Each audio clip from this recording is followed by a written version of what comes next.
Hello, my fellow readers, it's I, Dark Symphony 777, with another fan fiction review. As always, a link to the story will be in the description below. Please like the video, subscribe to the channel, click on that bell for notifications, leave a comment in the comment section below, and as always, this would be my opinion. My opinion is not indicative of everyone's in the world, and also, this story does have adult content. Please, anyone under the age of 18, please do not click on that link, for your discretion is advised. So, we're at the end. The end of the Island series. What can I say? This was a good story. I really liked the story. I liked what the author done. The story also proved that the author can actually write a story that doesn't have sex. Well, granted, there are some sex scenes in it, but but the amount of storytelling it's used compared to like previous stories is like, not a big deal. Not a big deal. So let's get down to the plot. Let's just get down and darn it. So the plot involves about a month, or probably a small time after the events of the first story. Pip and Succubus were asked to go to Hollow Shades in the Hanging City to help to kind of talk to Duke Barkin about the whole situation with Succubus and the mines. And so when they get to Hollow Shades, they find out that the town has become a tourist trap because of bad practices. We'll get more into that a little bit. At the same time, we finally find out at least a little bit about this Prince Charming guy that was mentioned at the end of the first Pip's Treasure Chest. This mysterious man, and I'm going to talk about him multiple times throughout the story because I think the author completely butchered this guy's character. So we have Pip and Succubus going to Hollow Shades. It's a tourist trap, and then they meet Succubus' little sister and brother, Dark Bargain. We all know him. Banshee is a bundle of fun. I actually like this limited screen time, and so the whole idea is to Pip sent there to talk to the Countess to try and dissuade trust and try. Oh, we know Celestia doesn't care about us. She just used us and she's ruining this entire city. And Pip's trying to fix everything while at the same time the Prince Charming is slowly making his way to Hollow Shades to get his hands on Succubus. And then we have two other plot points. We have Celestia's plot point of her, slightly overcoming the plot point established in like a couple chapters ago with her, having to realize that this is completely dark, this is completely wicked. She has to stop with this. And also the plot point with Blue Blood trying to come out of his shell and kind of become a good noble. It's like it's like, well, this like it was actually established in the first Pip Treasure Chest that he actually wanted to. He went to the strip club to say, hey, I want to escape the scandal. Let's do the strip club. So it's like, hey, I like women, and then he fell in love with the whole, with everyone actually being nice and everything. And so it's like, I like this. I'll be a better, nicer pony simply because of going to this strip club. Wow. And so we have a lot of other shenanigans. This is one of those stories that it's kind of hard to describe everything that happened in the story because there's a lot of stuff that happens, a lot of plot points that can honestly branch off into so many different other stories that this is what I call a divergent story. A divergent story is a story in a series that has enough off-way plot lines that you could easily feel like a novel just telling all those other stories, and each of those can be it's a double-edged sword. On one hand, you have lots of material to go around in case okay, this story doesn't work, I'll tell this story now. But if you stretch yourself too thin and not tying up every single plot point and to tie off that divergent, then it can quickly fall apart and kind of become completely disastrous. So it's a treacherous walk. Why am I burping? Probably because of all the candy. It's a treacherous tight walk to ride. And we have to see where this goes, because once you start it, you have to finish. You have to at least finish all the plot points. Otherwise, then you're going to get a lot of fans saying, "Hey, you didn't tell this character story. You didn't tell this character. Tell the story now." So once you commit to something like this, you gotta see it through the end. That's just honest truth. I've seen it a lot of times, and fans actually kind of get mad once it doesn't do it. And even then, there's always quality control. There's so many things. So let's go through some of the more important stuff. So, certain nobles have been corrupting the mind, slowly destroying them from the inside to get rid of the Thestrals because they're racist assholes. Blue Bow was sent to Hollow Shades to take on to find Duke Bargain. But was tricked and sent somewhere else where he nearly dies. Met Batbait, another Ancestral that actually is really intriguing character. We don't really know anything about her other than that she was an ex-noble. Who we also have Duke Copperhorn, who actually owns the mine. And when Celestia finds out, it's like, and she's like, "You're fired." And then now he's in jail. Yada yada yada. And, saves the town. We introduce a Thestral who's actually a changeling, who also, who was actually her own character, who actually was, it's one of those situations where the changeling actually becomes a person and they don't like the fact that they're a changeling. And then she realizes, well, once she reveals herself to be a changeling, everyone doesn't like her, so she has to leave. There's also Succubus. Her little plot point with wanting, with Pip going on his little political crusade, trying to figure this stuff out. She's like, "You know what? I'm gonna help this town out. How? By asking everyone if they want to go strip for us." Okay then. It's a fun little plot point, and it actually kind of leverages out with the serious stuff with Pip. There are some things that are really more niggling, but that's more due to the divergent nature, depending on if the author's going to finish explaining all these little plot points. They're not really worth bringing up now. Probably when I get to the stories, then I'll probably be talking about them. But as it stands right now, there's really no need to talk about it, because it's more based on if these plot points are going to get resolved. We're also introduced to a minor character named Old Flint, whose daughter is corrupted by Prince Charming, and then she kills herself. And he's like, and then him just wanting a little revenge. It's a minor thing, but it's one of those deals that every detail matters.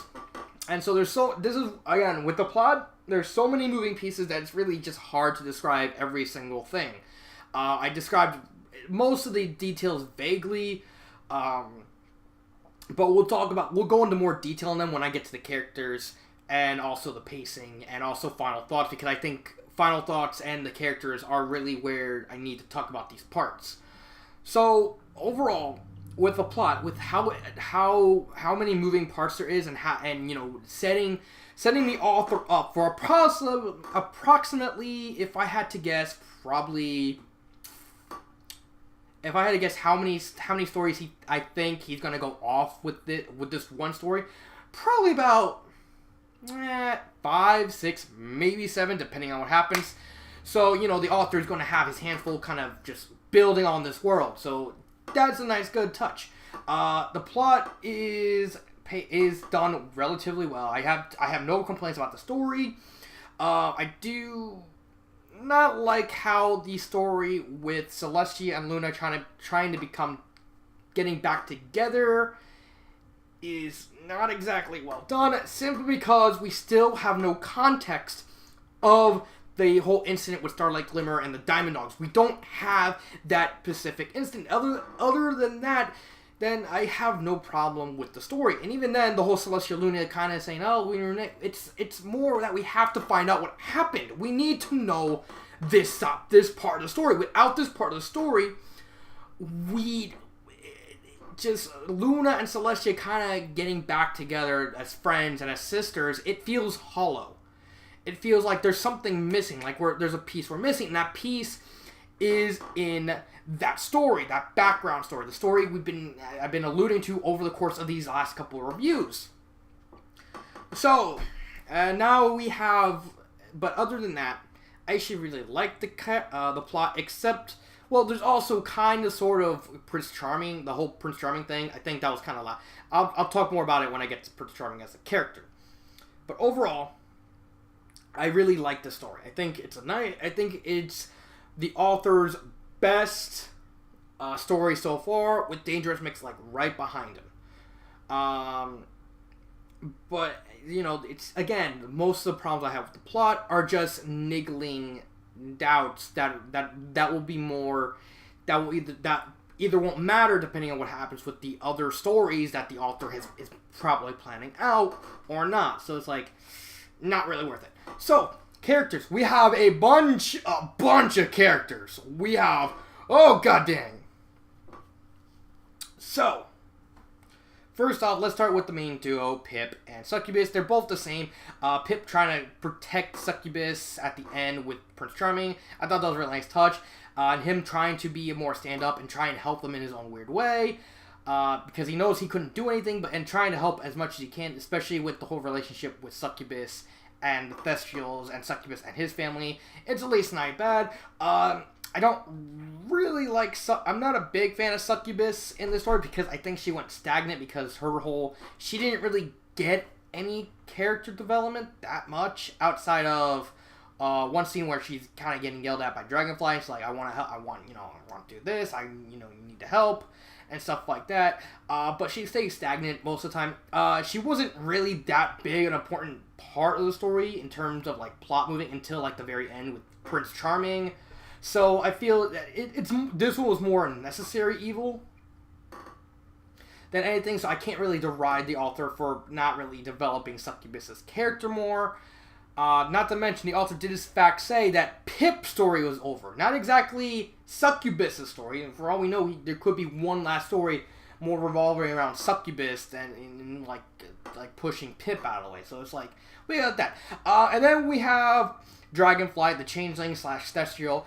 She was a nice, good character. I really liked the author, what she did with her, like, especially the idea of, like, if there's lust anywhere in the world, she's just gonna get completely drunk. I actually like that idea, because it's actually kind of a funny image, especially when she's so adamant about to Succubus. I'm not going to Ponyville to strip, and when she's drunk, it's like, no, I do. We should get naked. I dance on these and the poles you talked on. And her drunk off her ass. I thought that was nice. Her sister, that I don't really get enough screen. There's not enough moments of her sister and her father to really get anything about them. So, Celestia, finally, one of the complaints I had with the previous stories in my reviews is it's just we don't have anything to do with Celestia. Considering the fact the whole driving force around half the stories are basically based off, Luna and Celestia fighting, and we only see Luna's side of it, it's about time we got Celestia's side. And I think Celestia was pretty much the MVP of the story, because a lot of the plot actually revolved around her doing stuff and wanting to be proactive and wanting to fix her role as a leader. Said, I've been too lazy, I let other people walk over me. I let all these corrupt nobles do whatever they want and get lazy and get richer and richer. And I'm just tired of doing that. I gotta step up. And her finally having that moment of realization of all this corruptness was caught because of the fact that she was so stuck in her ways with like having every problem solved by Twilight and the main six and stuff like that. And it's a nice touch that I really, really loved.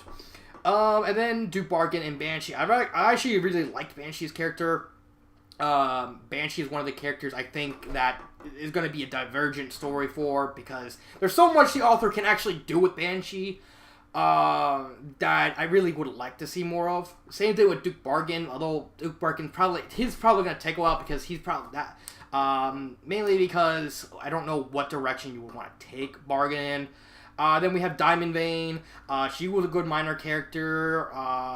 The whole idea with the wolf spiders, maybe you could do something with her. I'll probably talk more about that at the end, because I think I want to talk about the Divergent stuff at the end, what I think is going to happen. Then we have Ghostly and Erotic. Oh god, Erotic Novel. I'm sorry, Erotic Novel was probably the best minor character. Celestia may have been the best of the three main characters, but Erotic was the best minor character. Oh my god, I fell in love with Erotic the moment I love. Basically, the concept is the Thestrials are kind of like Muslims in a way. The modern day Muslims, how they have, like, all the women, they have to cover up with nothing but their hands and have to wear veils and stuff like that. Thestrials are like that, except it's less to do with skin and more to do with breast size. It's like, you have a bigger breast size, you're gonna get shunned. And so, Erotic Novel is basically like this flat-chested, I guess you can say kind of lolly-esque Thestral who's, I guess, a pseudo-nymphomaniac. Completely obsessed with getting her faced, taking those two soft clothes and going, I was like, that'd actually be a pretty funny image of, especially since, Erotic Novel now works for Pip, and she's like, I'm in the world of big breast, yes! There's so much the author could actually do with her. Again, I'm going to talk about that at the end. She just told us, every time there was a scene with her, I couldn't help but laugh. At the same time, I really, really liked her character in the situation it was used. She was probably the best Thestrial character introduced. Duke Copperhorn, he's a detestable douchebag. It's pretty much obvious at the end. He said, oh, we're only doing this because we want to get richer. He's basically just someone there for you to hate. Then there's Ghostly. Aside from her interactions with Erotic, I don't see really nothing out of her. I'll talk more about her at the end. And then we get probably to the biggest disappointment. Prince Charming. Remember how I said there, all the problems I had with the story were minor because of the Divergent stories. Yeah, I lied. There's. Let me explain before you get your pictures. Like, you lied, you double standard. I'm more disappointed out of Prince Charming's character and what the author does with him more than anything else. For the second time, the author, Brony-One Kenobi, had an interesting idea with an antagonist. Previously, it was Reasonable Voice, and she was dealt with off screen. This one, he was at least on screen, but oh god dang it, yeah, the author still slightly butchered him. I get where the author was going with. The one thing I liked about the first Pip's Treasure Chest that kind of wanted me to read, can't wait to read the sequel, was Prince Charming. Because his whole idea of using changeling magic through a pony's eyes was incredibly creative. Having like a sort of pseudo wanted needed spell, make him as pretty and kind of use that to expand someone's lust and manipulate them. I like that idea. Keeping him ambiguous, because until he was actually introduced to Pip, we didn't even know if he was actual pony. We know he lived in Canterlot. His magic, he did like facial reconstruction surgery to make him as beautiful as possible, so that way everyone could have lust. Even it's sort of like a Boa Hancock situation.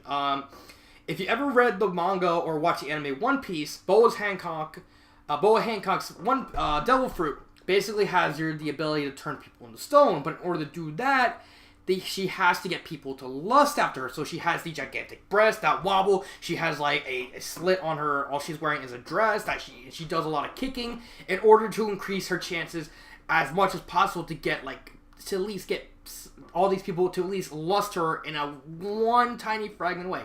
If she can do that, then she turns them to stone, pretty much. And this is sort of the same thing.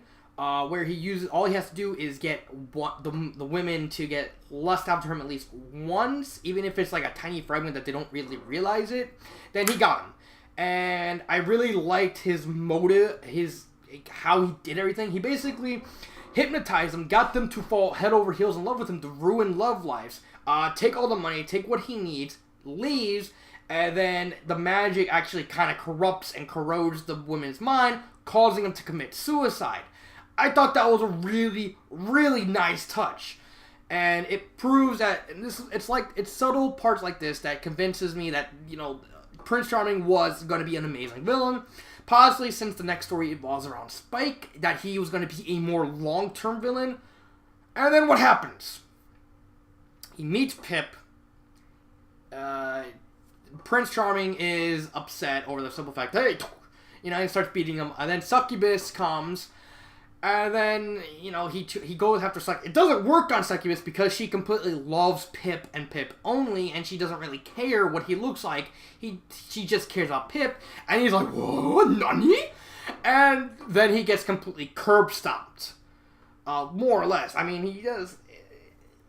And then, Prince Charming kind of beats up the other ones. Banshee's with them. She uses her powers with the doll to, keep him away, but he destroys the doll. Dragonfly reveals her changing self to fight him.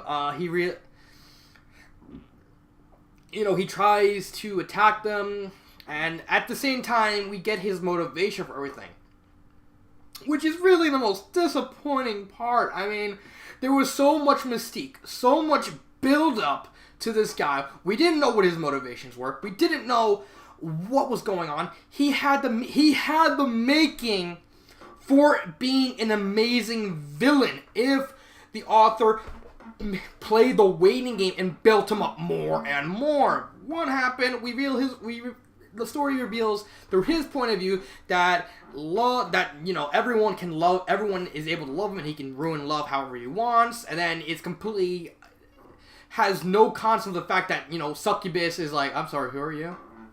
And care more about Pip.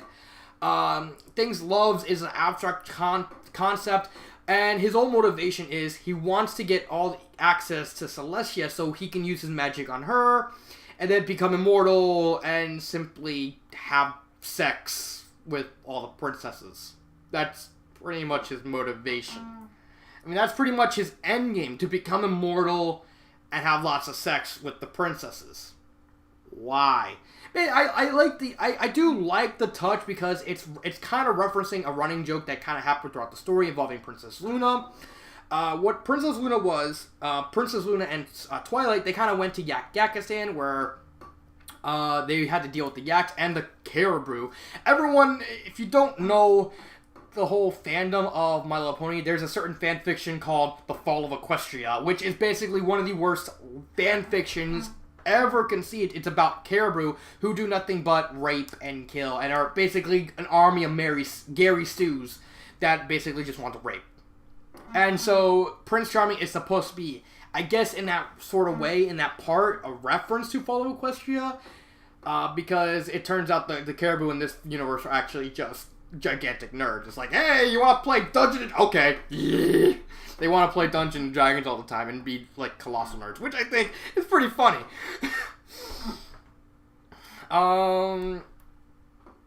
But there's also the fact he was dispatched. He was built up as being not only the opposite of Pit, but also the opposite of Succubus. You had Succubus who, kind of use her skill to seduce willingly people to, want to touch her and stuff. And this guy just completely mind rapes everyone, as well as being a scumbag who doesn't care about women, at contrast with Pip, who really cares about Succubus. It was set up like, okay, this was just going to be one part. This was going to be like part one of possibly the end game being Celestia having to deal with this guy. Having to condition herself to avoid this and say, hey, or Prince Blueblood if you wanted to go that route. But no, he attacks them. He gets stabbed once. He uses the sword, the weak sword to try and fight back against the old Flint, who he actually mentally raped his daughter and caused her to throw herself into a fire and in the train and kill herself, and everything.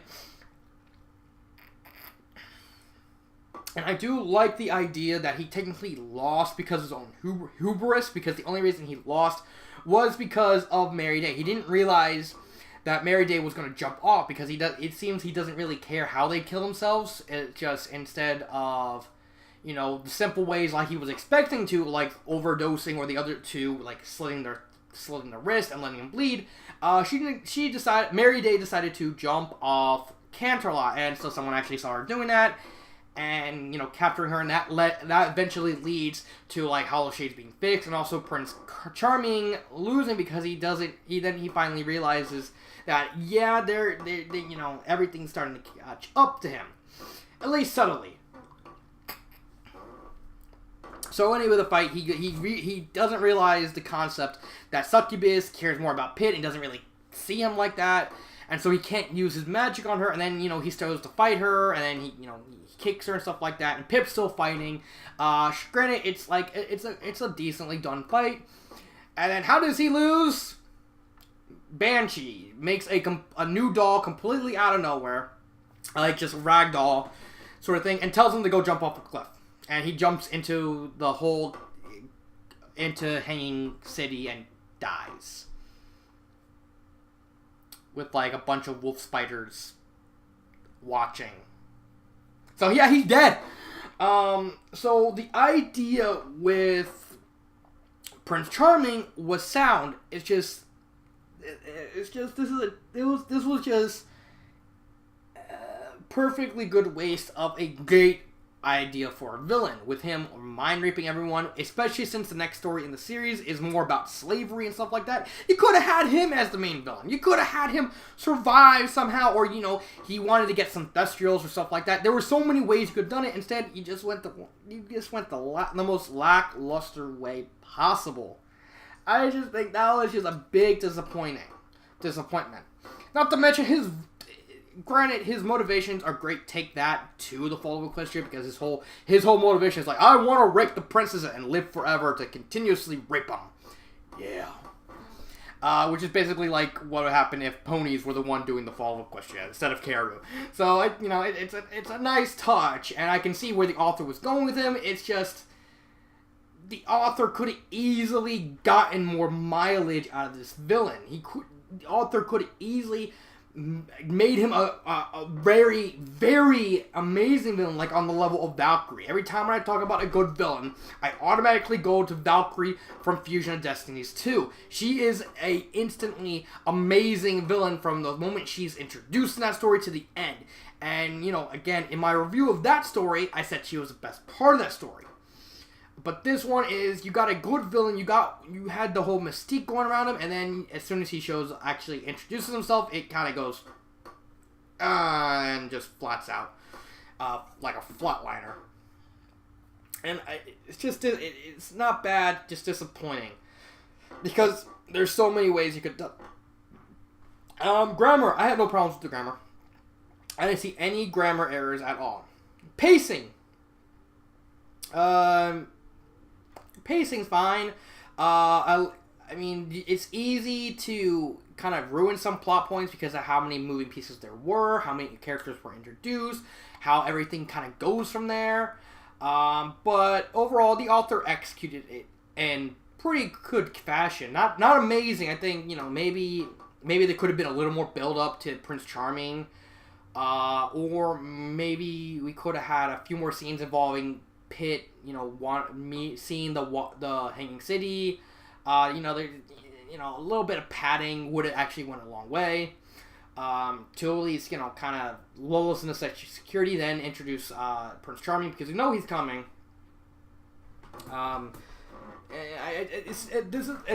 It's more minor thing than anything. Would I recommend this story? Yes, this is a very good story. Especially if you're a fan of the Island series. I think overall this is the best story in the entire series. It does a lot of things right. There's barely anything I don't really like. Again, the Prince Charming thing, that's more disappointment than outright bad, so I can't really complain that much about Prince Charming and how I just think he could have been used better. I do think some of its parts is good. Again, I may change my tune depending on how all this divergent stuff happens. It's very much up in the air with, how the story... favorite part? I would have to say my favorite part would actually have to be...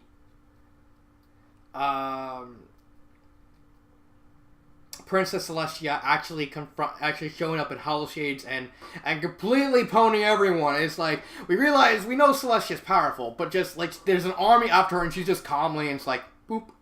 And everyone freezes, and then she completely turns cold against Copperhorn, and it's like, yes. I was like, yes, that is the Celestia that I know and love. That sunbutt. And the fact that the whole situation, all the plot points established at the beginning of the story, all throughout the story, was solved in that one moment. That was so freaking awesome.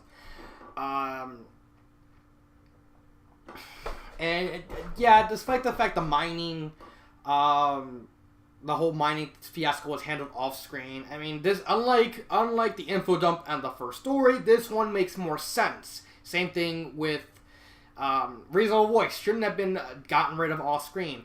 The info dump shouldn't have been mentioned in past tense. This one needs to be told in past tense because it better helps the story, because we already know, shit's gonna go down, and it's just we know the whole thing. Final thoughts. This is where we get to the part with the divergency.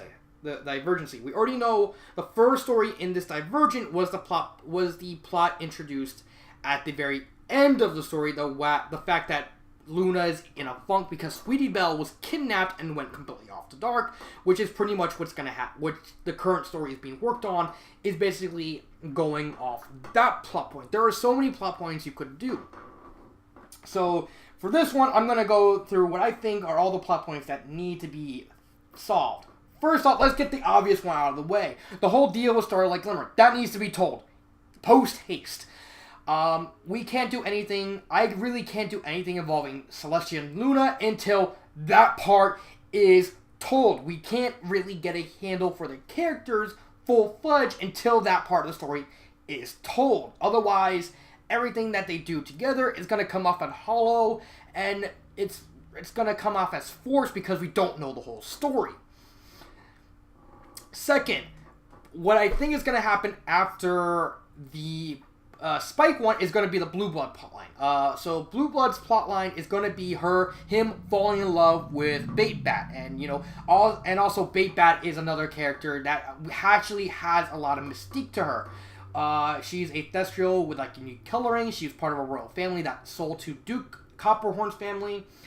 And then she actually has a unicorn son. So there's a lot of mystique going around her. What's her story? Why does she have a unicorn son? Blue Blood wanting to fall in love with her. No sex. I think in Blue Blood story there should be no sex. Maybe make a one-off chapter where they have sex for the first time, but that'd be it. This story does not need to have sex. And I think that after Spike's story, that's the story that's going to be told next. I don't know where Celestia and Luna's backstory is going to come into, but seriously, that story needs to be told. We need to know about Diamond Tiara's story. I think that story needs to be finished. That one can take its time because Apple Bloom's so off. I don't think Diamond Tiara's story needs to be finished until Apple Bloom comes back. So there'll have to be a story revolving around Apple Bloom and at the end her coming back to Equestria. But those two are the only ones outside. Though Diamond Tiara story, Apple Bloom story, and the princesses, those can be told at their own leisure. But as for the rest of the stories, second one, I actually want to see more shenanigans with the Caribou. This one's more wishful thinking than anything, but I think in order to tell the full story of everything that's happening, I think that at least it doesn't have to be a complete story. It can just be like a short story of Twilight and Luna going to Yakakistan, and it's like and then eventually turning into like a gigantic D&D course. I mean, come on, that's actually pretty funny. that was a good use of a mood shift done right. That was incredibly hilarious. So now we have more plot. That one's more visual thinking, but I think the author could easily kind of fill in the blanks. It can also help fill in the blanks of related stuff. Like it could be used as another divergent path to kind of connect some of the stories with each other. You could easily do that. Like, I don't know, mentioning the slave trade or anything like that, because it's very vague of what they said during it, and Luna was tired, so, you know, you could easily kind of branch in, like, them mentioning the slave trade that's going on, mentioning some of the stuff, like, with Alpha Bloom. There's so many ways you can go with that. Next story. Dragonfly. I think that's a story that needs to be told. The fact that, you know, Dragonfly is still adamant about not wanting to be a stripper. The stripper is a part-time thing. So having a story revolving around her makes sense. You know, we want to get more of her character, how, you know, what changeling characters will work and everything. You could easily tie this in with another popular erotic story, Embers by Wanderer D. You can easily talk to Wanderer D, have Dragonfly kind of become Ember and kind of get up that alias. Or you can just have her go on a little adventure just trying to find a home. That's another thing you can do. It's pretty obvious. That one would probably be just a random slice of life, just her wandering around the countryside, going, you know, just trying to find a home. This one doesn't need to have sex. Plot number 4. Erotic novel. Oh, erotic novel. God dang it. Her story needs to be the most inappropriate comedy ever. There is so much the author can do with her. This one doesn't even have to be any plot relevance. This one can just be, you know what? We have two good characters, and erotic and ghostly, that kind of play off each other really well. Let's see what we can do with them. I can easily picture a scene of erotic actually going up to Celestia's court, and Celestia's like, "What is your name, Thestial? I am erotic novel, and I have a great question to ask you. What is that? What is it, my Thestial? I would like to put my face in your bosom." You want to put your face in these? Yes! Guards! And then, like, erotic coming up with more and more creative names just to put her face in those bosoms. There's so much stuff you could do that would be more shenanigans. With erotic novel, it has to be a comedy. It has to be a raunchy comedy, because even trying to tone down erotic's character, that's just going to end up bad. It's just going to be, you're going to have a bad time. But you could try something maybe adventurous with her, maybe, I don't know. With her, it just needs to be very raunchy and innuendo-laced. Succubus, I don't think Succubus's story is quite finished. Pip's story, his story is finished. But I think there's still one last story with Succubus left that could be left up in the air, and that is her possibly helping out. What would be Succubus's story? Oh yeah, her, you know, having to learn to grow up, that nothing is, you know, you can't keep shirking off responsibility, and you have to take things seriously. There's a plot point you can do with that, because we kind of had an inkling of that starting to happen. A story kind of completing that little mini character arc, that'd be nice. Dragonfly's family, that could be done with Blue Bloods. That could also be its own story, especially with Dragonfly's sister, the chick with the psych and the eye patch, falling in love with Duke Bargain. You could do that. That's the whole thing with Duke Bargain, if you want to do that. Banshee's story needs to be told of her having to learn to grow up, also having her to reconnect with Pip. I know Pip's story is not really finished, but I think that his story doesn't need to be finished, but it could at least tie up that plot point really nicely. So let's see.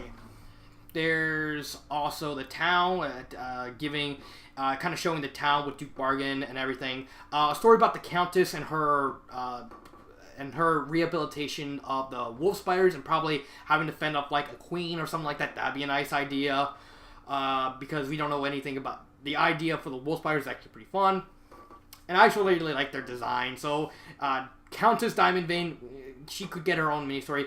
And finally, there's also Old Flint and Mary Day. I don't think there'll probably be like a short story. I think that needs to be done with them, just them going over the grieving process, and Mary Day possibly finding a job caring for Old Flint. I think there's at least a small story of them having to fit, and they kind of, I guess you could say, finding about Prince Charming's idea, his whole scheme, and like realizing that he did a lot of damage and wanting to mourn, and they just become friends. I think that makes that's a good idea for like a short, like very emotional story of them, just trying to find camaraderie over Prince Charming's problems, and just trying to fix up their life. But yeah, there's so much stuff that could be branched off in this.